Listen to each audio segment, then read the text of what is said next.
আজকে আমি রান্না করলাম দেশি বিলের রয়না মাছ বা মিনি মাছ, যে নামে পরিচিত আমাদের এখানে রয়না মাছ বা মিনি মাছ বলে।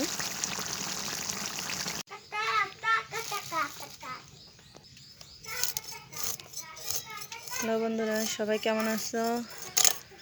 আজকে দেখো বিলের রয়না মাছ বা মিনি মাছ যেটাই হোক, বাজার থেকে সেই মাছ কিনে আনা হয়েছে। এখন এই যে আমার মা কাটতেছে মাছগুলোকে সুন্দরভাবে। আজকে এটা কিভাবে রান্না করি সেটা সবার সাথে শেয়ার করব। এই যে দেখুন, এভাবে মাছগুলো সুন্দরভাবে কেটে নেওয়া হচ্ছে।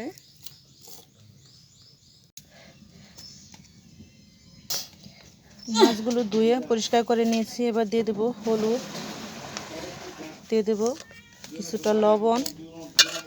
এটা মেখে আমি একটু ভেজে নেব। আজকে আমি মাটির চুলায় রান্না করব। আমি চুলায় একটা কড়াই বসিয়ে দিয়েছি, দিয়ে দেবো কিছুটা পরিমাণ মতো তেল।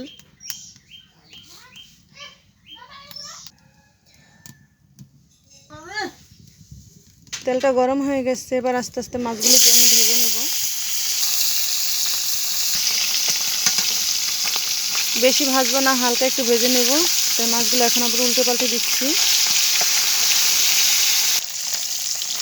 হালকা বাদামি কালার করে ভাজা হয়ে গেছে, এবার আমি এটা উঠিয়ে নিচ্ছি।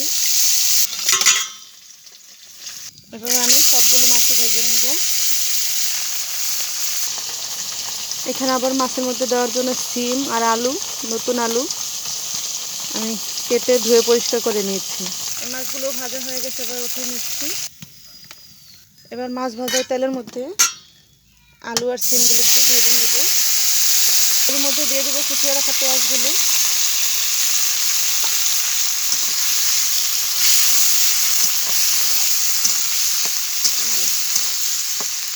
দিয়ে দেবো স্বাদ মতো লবণ। হালকা করে একটু ভেজে নিলে সবজিটা কাঁচা গন্ধটা থাকবে না। সবজিটা হালকা ভাজা হয়ে গেছে, এরপর দিয়ে দেবো 1 চা চামচের মতো আদা রসুন বাটা। এটা একটু তেলের সঙ্গে ভেজে নেব।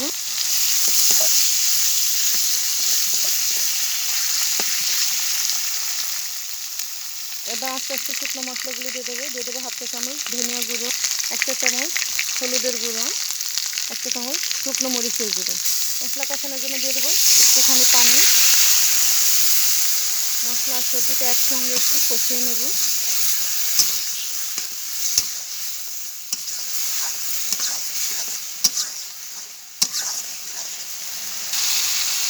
এখন মশলাটা সুন্দরভাবে কষানো হয়ে গেছে, উপর থেকে তেল ছেড়ে এসেছে। এবার আমি ঝোলের জন্য দিয়ে দেবো পানি। নাড়াচাড়া করে সুন্দরভাবে একটু মিশিয়ে নেব পানির সাথে। ফুটে আসা পর্যন্ত অপেক্ষা করে নেব।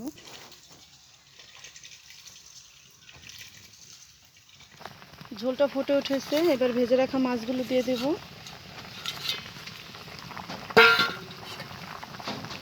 ঝোলের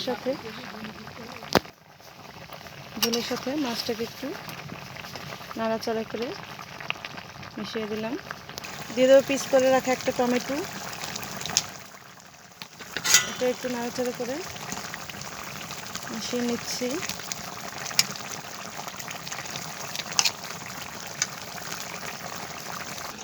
এবার দিয়ে দেবো একটু শাক বাটা। এটা আমাদের দক্ষিণাঞ্চলে সবাই রান্নায় দেয়।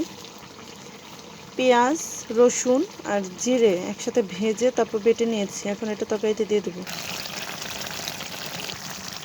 এবার আলতো হাতে নাড়াচাড়া করে সবটা মিশিয়ে নেব, যাতে করে মাছগুলো ভেঙে না যায়।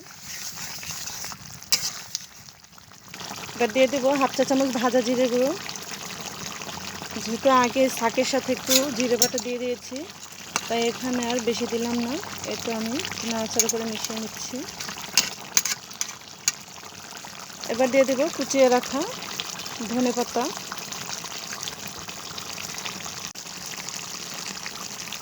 তো তৈরি হয়ে গেল আমার